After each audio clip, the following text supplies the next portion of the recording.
welcome on the Barricades. My name is Boyan Stanislavski, and this is another edition of our show. Today I'm here with Urszula Kuczyńska. Hello, and welcome to the show. Hello, everybody. Right, thanks for taking time to join us today. And we're going to talk about Poland. We're coming to you from Warsaw, Poland, and there are some spectacular events that have been happening over the past couple of weeks, particularly since, mid-December, I guess. And it's the 17th of January, and we're going to be talking about things that have unfolded over the past couple of weeks. And, the first question is, before we sort of try and walk through all of the people that are, following our channel, our productions, our podcast, before we walk them through some of the details of what's been happening, what is your general take as a person who has some kind of affinity for, democracy, liberal democracy, parliamentarism, and stuff like that? How do you see what's been happening? I mean, is it something that you expected? Is it something that is surprising you in any way? Is it something that you just you're able to ignore or be indifferent to? Well, I took it calmly and as an observer, but I have to admit that I am kind of surprised, because my general impression is that the opposition that took over is completely unprepared for taking over the government and the parliament and governing the country in general. And my overall impression is that they do not really have a plan, that they are not following any kind of plan that had been agreed on previously and that they are willing to stick to. Okay, so another question, a supplementary question. Do you think they were, well, maybe not hoping to lose the elections, but they were thinking that they would rather lose to Law and Justice rather than win? Maybe that took them by surprise. Maybe, because they were in a really comfortable position, because they were, in opposition. They had been in opposition for over 8 years, right? Like the plan to actually kind of run together as one bloc, or one opposing bloc, that kind of happened last minute. Then what happened in the parliament, so like the impossibility to agree upon this one block of opposition versus Law and Justice party, the fact that it kind of failed due to, like, let's say, independent factors, that kind of took them by surprise as well. And that's my general impression, that they... No plan, just Rampage, just kind of, That they were kind of surprised by their own success. Okay. And that sort of overwhelmed them, and this is why they're losing it now. Not so much the success that overwhelmed them, but what happened afterwards. The fact that the opposition was not really able to have everybody stick together as one bloc, but the fact that they have to so you think that negotiate that the current events might be a result of internal disagreements within what used to be opposition and now is the ruling camp. Yes, and inertia. Yes. And inertia. Okay, so before we dive into the details of this devastation of, I don't know how to say this political architecture, legal and political architecture of the Polish Republic, I'd say. But before we go there, let's talk about some other disappointments which occurred prior to what's been going on right now, because I think that the word disappointment is something that becomes the common denominator for pretty much everything that's happened after the elections, which took place on October 15th. Let's remind our viewers. They took place then, and, the former opposition emerged as, a coalition of three coalitions that finally were able to take over, from Law and Justice, right? Okay.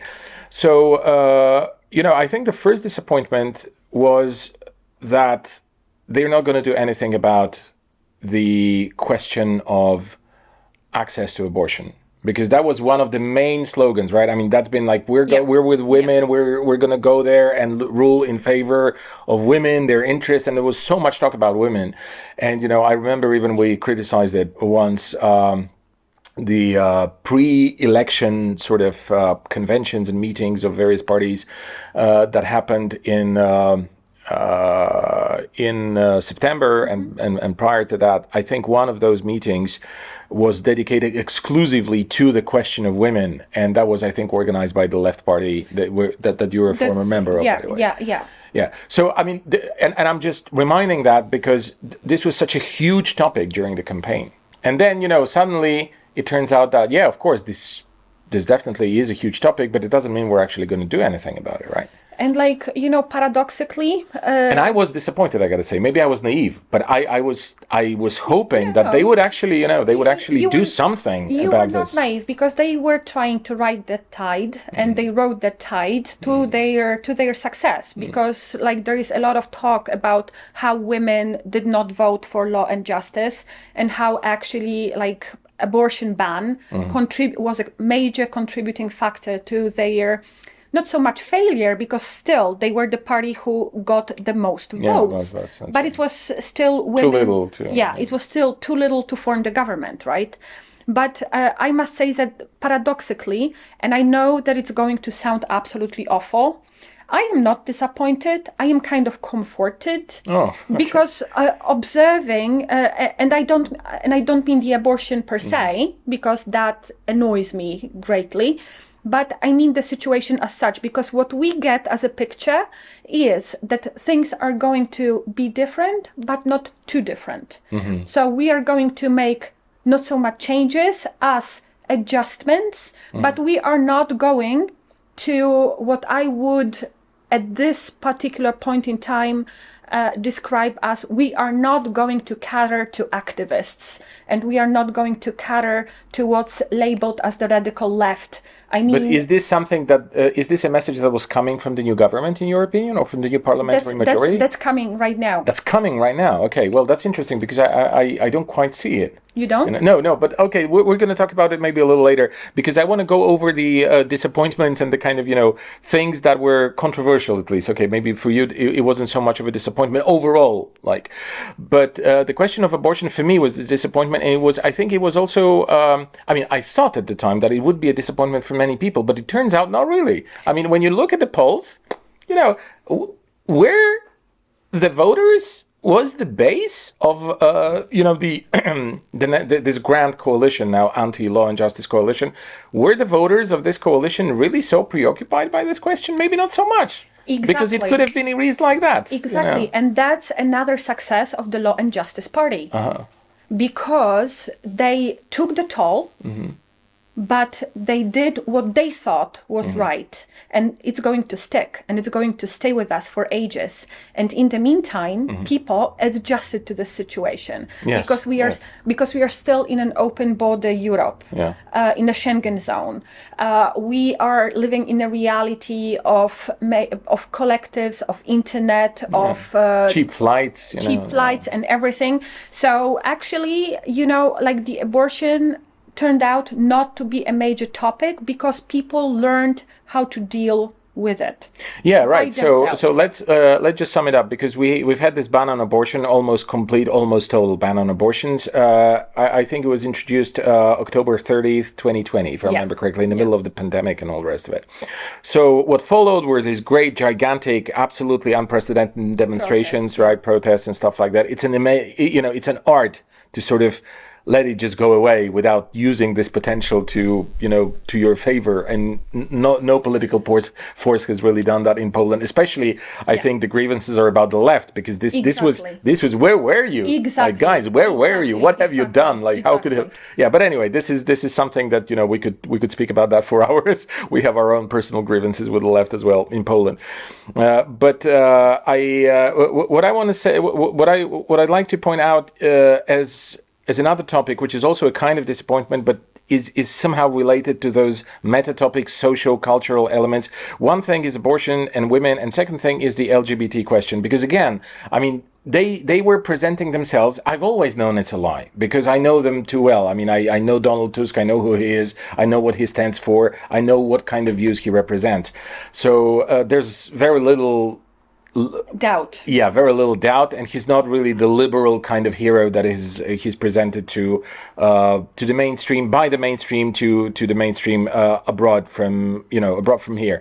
So anyway, the LGBT question also was, at one moment shuffled and questions were asked, but very briefly, like, but what about like civil partnerships and stuff like that? You promised you're going, and they said no. And there was only one explanation, that we have parties because it's a complicated construct, and it is. I believe coalition of three coalitions. This is a cascading, difficulty. I understand this, but there's one party which is a minor party, which really, would have probably not even gotten into the parliament had it not been part of this one of the three coalitions that have formed this grand one, which is the People's Party, which is supposedly the peasantry, supposedly representing the peasantry, to the extent that peasantry in its classical form even exists in Poland.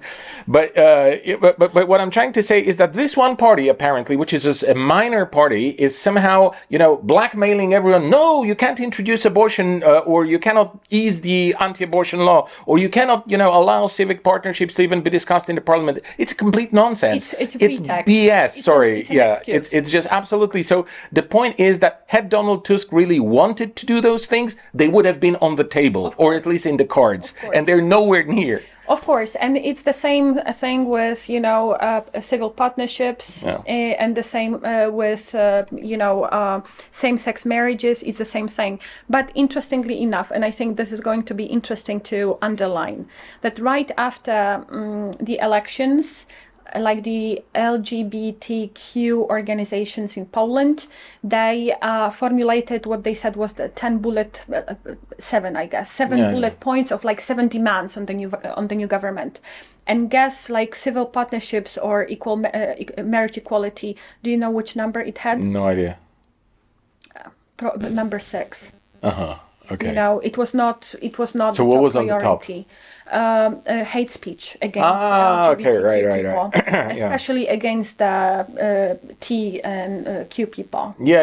I understand. Okay, well, that's the situation that we're in, right? I mean, this is also. I understand that those people somehow represent the demands of the community, or at least pretend to represent. I'm not sure if they represent the demands of the communities. I think that, and you have talked about it extensively. It's about the fact how the NGOs, the civil society, went corporate. And the corporate society, that's true. That's what we should be talking about. That's the corporate society. And if we get to the situation, because we see it in the West, that once the major demands are met, then you go further because you are trying to, collect money. You are trying to extend your own existence. And God forbid you solve the problem that you were created for. Oh my God, that would be the end. That's what are you going to do? Exactly. Right?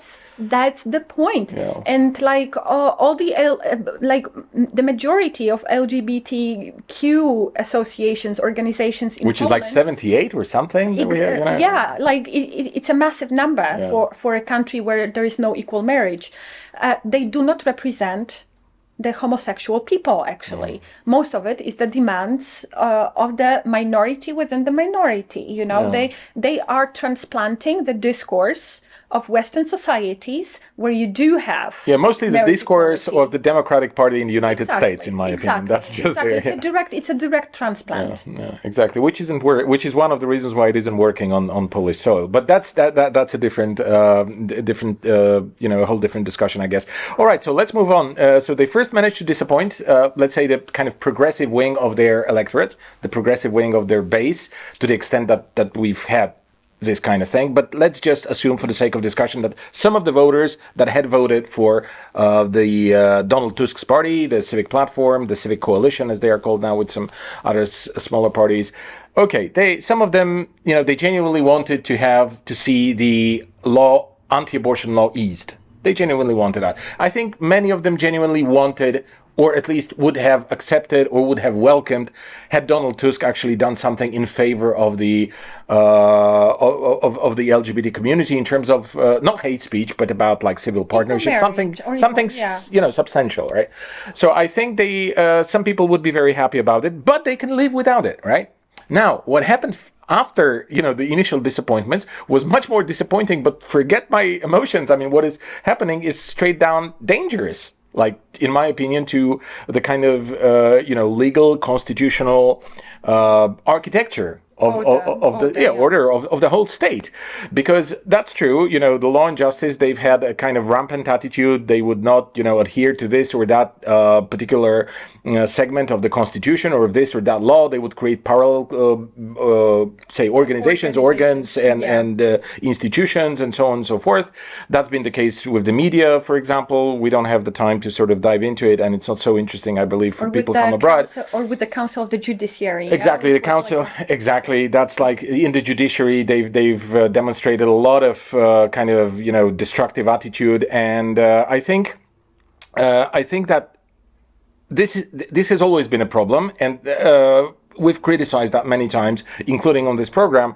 But you would think that the way to deal with the problems that were created during the 8-year Law and Justice tenure would be to try and somehow, fix it, maybe reverse it, maybe do something to, or no, it turns out more rampage, more destruction, more kind of hooliganism. This is like... They are following the beaten track. And that's amazing. I knew that would happen. You knew that would happen. Okay, you should have told me. That's why I do not feel disappointed. And that's why I am kind of observing it like with a really calm attitude, because that's the point. If you create a precedent, it's very, very difficult to take a step back, especially if this precedent turned out to be useful, right? Yeah. And if you are thinking governing a country that's actually like running against like real economic, social problems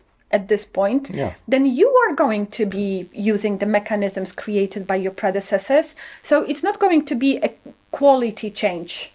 It might be a change of degree. But this is... I understand this argument, but many people would argue, and I don't have a very solid opinion on that, but many people would argue with a foundation that we do see some kind of qualitative change, despite the fact that it looks really quantitative. I mean, in a sense that they're repeating some of the mechanisms or some of the processes or some of the ideas that Law and Justice had implemented.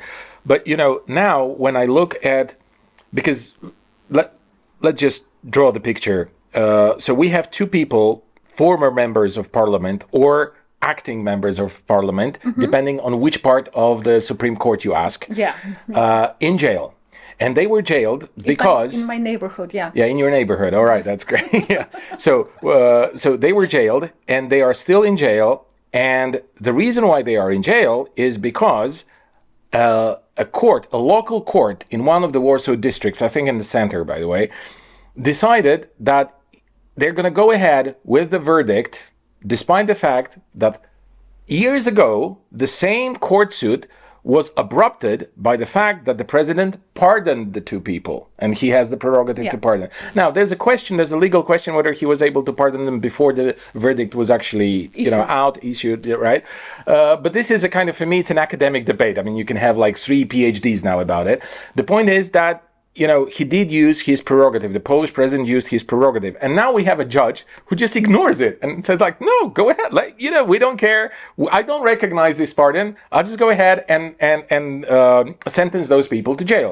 So he sentences those people to jail. And then the speaker of the Polish parliament of Sejm, which is theoretically the lower chamber of the parliament, but in fact it's a dominant one, he goes like, oh, okay, so the verdict is in force despite the pardon, right? So the verdict is here. He wasn't even informed of this verdict officially. He's just heard it on the TV that is there, and he decided, okay, so I'm going to extinguish the parliamentary seats of those two gentlemen. Yeah, their mandates, Yeah, so, and quite honestly, it's not even regulated very well in this kind of statute or whatever the document in English would be called, the one that regulates the such matters in the Polish parliament. But anyway, he extinguished those mandates. He somehow, he basically blocked their kind of cards that they use for voting, and he declared them not to be the members of Parliament of the Republic of Poland anymore. Right? Yes.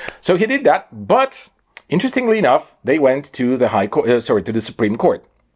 And they said, look, something illegal is happening to us, or at least we deem this illegal. So how about the Supreme Court says something about it? You decide, yeah. Yeah, so how about decide? And it probably would have not been as laughable and dangerous had it not been for the Supreme Court coming up with two, like, completely contradictory verdicts on the same case.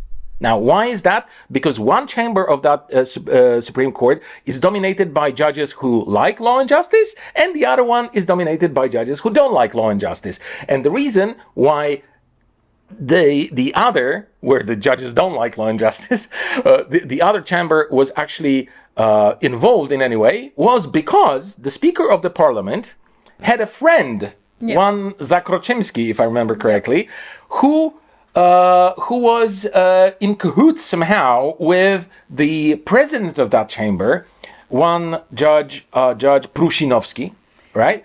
And they were able to somehow organize it, to get a verdict, that's somehow favorable to the speaker, to the desires of the Speaker of the Polish Parliament. And there was the other chamber, which was the correct chamber according to, the legal regulations, the correct chamber to actually review these cases. And because of the difference of sympathies within the community of the judges in both of the chambers of the Supreme Court, we have two contradictory, both of them valid, verdicts in the same case. Yes, and now the meanies around are asking a major question, a question that, actually you ask yourself and I keep asking myself. How is the European Union going to react? Oh, I don't think the European Union is going to react at all, because before we had this rampage... Of course, this is a rhetorical question, I get it. This is a rhetorical question, because had law and justice done anything of the kind... Oh my God, you would be hearing about it 24/7. Exactly, you would have Ursula von der Leyen, excruciatingly angry, telling them what to do and what not to do. Absolutely. And right now, it's simply going to flow. Yeah, now it's going to flow. And how I know it's going to flow? Because before this particular rampage, which I just described here, where we have, once again, two verdicts on the same matter from the same Supreme Court, which both are valid and both say something with completely different. So that's amazing. But before we had that, we had also the rampage with the Polish media, with the state media. Oh yes, right. Which is actually really, and I think this is a really dangerous precedent. Oh, you think it's more dangerous than? I wouldn't say I wouldn't grade it. I would say it's a dangerous precedent because I understand the will, to control the public television. I understand. I would have loved to control it too. Exactly. I get it. I understand the will, the intentions. I know what law and justice did to those places. I honestly get it. But and this kind of touches on my very personal topic. Mm-hmm. At some point, it was the public television's portal that published my text in 2020. It was the beginning of 2021. Okay. It was, and it was pretty loud, and it had 500,000 readings, that text on that portal, on the public television's internet portal. Yes, all right. Yes, and now all of that vanished. Yeah, I know it's gone. All the archives, everything. I know. Anything that so they published, exactly. That's. It really is Orwellian. Yeah, including they were so eager and so somehow overzealous that they even deleted some insurrectionist songs from the 19th century, some kind of program. But like they erased everything, including weather forecasts, everything. Yeah, exactly. And the interesting thing about it is that again, legally it was doubtful in a sense, everything that they've done. But the fact that they used, this arrogance and violence in order to just, go there and evict people, from the TV, from the buildings, from the headquarters of the Polish the state TV, and that they were afterwards sending out emails, sacking people just like via email and stuff like it was really strange and it was really bizarre. And obviously there were some elements, the legality of which you could easily dispute, in my opinion.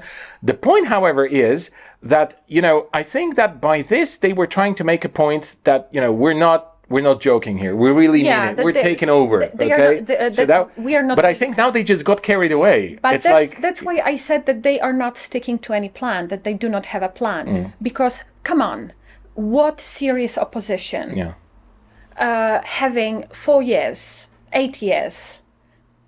How come they did not come with a plan ready? Yeah, but that's... How come that they came and had to wing it, sending frantic emails, like sending institutions really into chaos. But not even institutions, because look, had the Polish TVP, that's the Polish abbreviation for it, so had the Polish national TV been taken over by the police and had a civil servant been placed somewhere at the top of this structure, I would have at least considered it to be a kind of, pro-state behavior, pro-state act. Like, the state acts, the state wants to, place things in order or introduce some order in this or that institution. But we've had a private security company assisting some big guy, like fat guy, who apparently was I think a lawyer, an attorney, or something like that.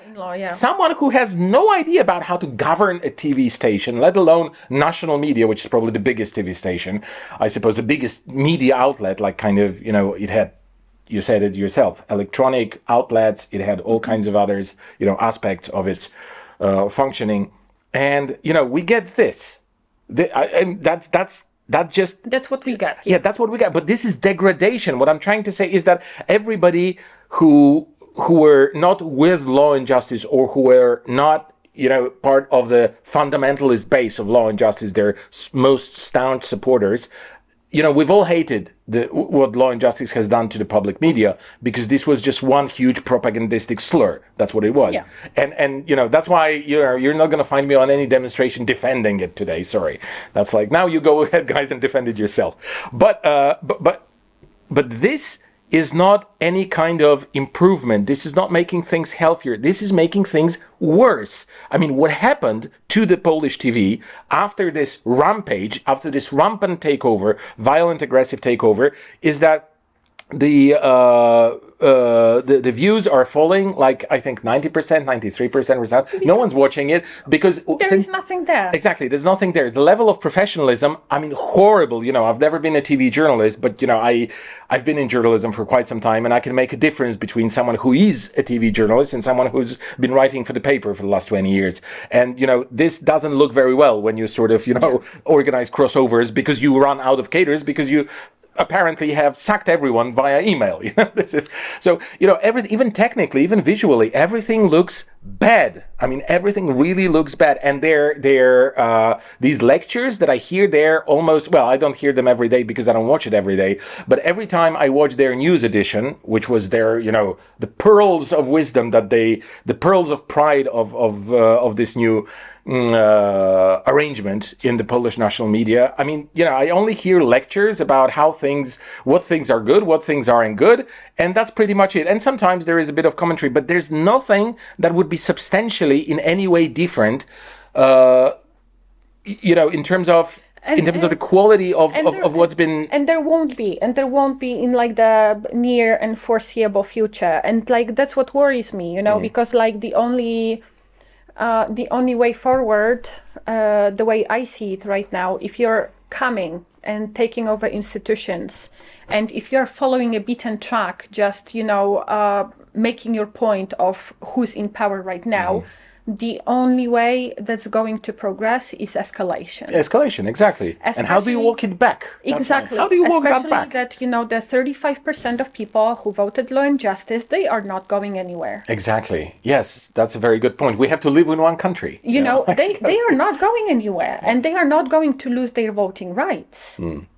And they won general elections without national media support, originally, the first time around in 2015. And, what if? Yeah. Yeah, exactly. That, I mean, can you imagine another wave of such rampant hooliganism, which would be staged by Law and Justice? the next time they were. I mean, this is gonna be really. That's what I'm saying. That's exactly what I'm saying, and that's what kind of worries me, because I do understand that they were surprised by taking over. That That what do you mean without a plan? This is the most striking. Without a plan. If they had actually taken over the national TV, but they would say, okay, we're taking it over. It was violent. It was it was ugly. But here is our 50 bullet points. This is our program. This is how we're going to fix it. We're starting tomorrow. This is the working committee here. We will report every day. Nothing. We just took it over. We devastated it, and that's it. And the same goes for those institutions. Okay, so they jailed 2 people now, and I think they should have. By the way, this is my personal opinion. I think they deserved to go to jail. Absolutely. For not even for not only for what they've done. During the I think it was 2007, 2009, like something like the first time. Yeah, it was a long time ago. Anyway, but that's what they were tried for. So they were responsible for the police. They were responsible for the secret police. They were responsible for all those institutions, and they've used and abused, their own authority, the authority of the people who were below them in those structures to intimidate journalists, to do all kinds of bad, really nasty things. So I think it's good that they are in jail, and part of me is very happy about it. But the problem is that the way they were placed in jail is now getting us the effect which is exactly opposite to the desired one, because now they become martyrs. Now they become heroes of the resistance against the Tusk regime and all the rest of it. It's not moving us forward, And there was a demonstration last week. There was a demonstration on Thursday defending them, right? Yeah, defending them, which was a big success, by the way, I think. Exactly. And had it not been for that, exactly, had it not been for jailing those 2 people, and it was a work day. Yeah, it was a work day. It's minus horrible 8, weather. Yeah, minus horrible 8. Weather. Terrible January weather. Yep. In the afternoon and in Warsaw. So they came from all over the country, and it was a big demonstration. Yeah. And of course, from experience, we know that this kind of anger kind of wears down and eases. But what if it won't? Mm-hmm. Yeah, that's a good question. It's difficult to speculate at the moment whether they're going to be able to mobilize many people, but I think Donald Tusk has helped them, because, had it only been a demonstration as originally planned to defend the media, that kind of stuff, I think not so many people would have mobilized. But because now we have these 2 political prisoners, and all the rest of it, then that's why, people feel more prone to mobilize for something like that. But then, the question of escalation, I think, is essential, because where does it end? Now we have another rampage, by the way, in the state prosecution office, where, the minister has fired a prosecutor and wanting to by the way, what Law and Justice did to the prosecutor's office is horrible. That's horrible. True. Yes. Of course. I totally agree with this. I don't want to defend Law and Justice, and I hope I don't have to put like a little star with an explanation to every statement that I make.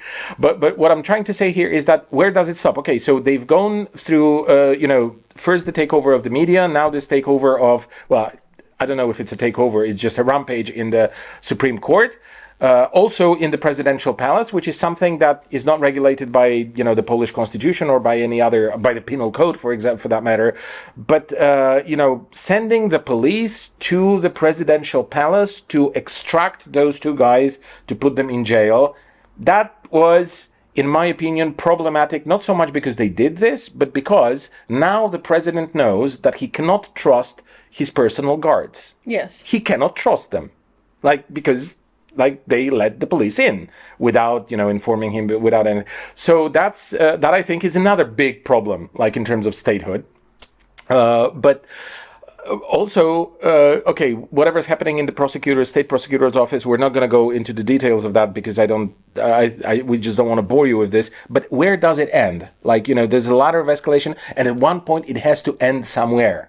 And that's my point exactly. It's not so much that you or me do not agree with the fact that, there's things to be changed in the prosecutor's office, or that, those 2 should not be in jail. They should be in jail. They are there for the right reason, yeah? Mm-hmm. But it doesn't mean that everything they did during those 8 years was bad, yeah? And it makes no point right now to second guess every single of their decisions and decisions that they made, right? So that's the thing, like, is this escalation going to stop, Yeah, okay, but what's the end game of that? I mean, what could... I don't know. Because, no plan, but then if you have no plan, you should be even more cautious than, Exactly. when you have a plan. So what's the point here? I mean, when is this going to stop, and how is this going to stop, and when will what be satisfied in order for us to finally, rest? That's a very good question. I know not the answers to these questions. Neither do you. Yeah, no, really, I have no idea. We are just going to be, observing the situation closely, and, with cool heads, honestly. Yeah. With cool heads, because I'm under an impression that I've seen it. You've seen it?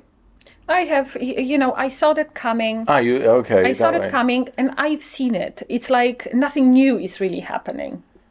Well, okay, but I would argue that I've seen similar attitude, but there's always been this kind of arrangement between all of the fighting clans in the Polish political class, that okay, in the final aftermath, we don't touch your people, you don't touch our people. That's like, there is some kind of gentleman's agreement with regards to that, and now they've broken it.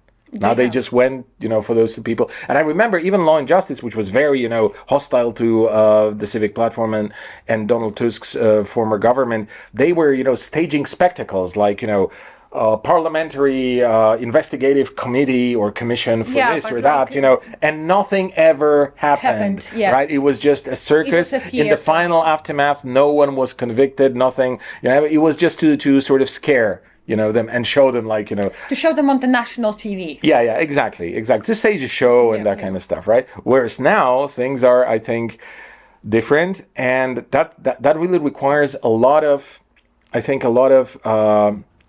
leadership, of good leadership, in order to contain a situation like that. And I just don't believe Donald Tusk has it, because one thing that, in my opinion, makes Donald Tusk very similar to Jarosław Kaczyński, the president of Law and Justice, is that he never tolerates anything that he doesn't control any fully. dissent. Like, absolutely, it's just, he, in those terms, he's a real. Both of them are real dictators and control freaks. Yes, yeah. That's why they are where they are, and this only brings us to the conclusion that whoever said that, I don't remember who said that, but that the present Polish politics is actually controlled by the resentments of 30 years ago. You think so? 30 years ago? Yes. Okay. Mm-hmm. That it's still, that was one of the major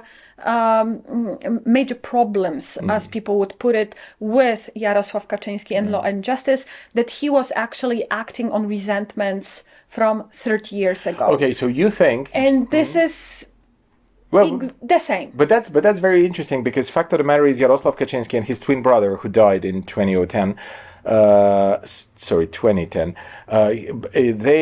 they did, in fact, there was a moment 30 years ago, as you say, in the beginning of the 90s, where they had this party called, I don't know even how to translate it properly, but Coalition of the Center. I don't know, I guess that would be word for word kind of translation. So they had this party, and this was probably the most powerful political organization that's, existed right after the Polish United Workers' Party gave up in 1989. So they had a party that controlled everything in Poland, and they even controlled the president to a large extent, like Wałęsa at the time, right?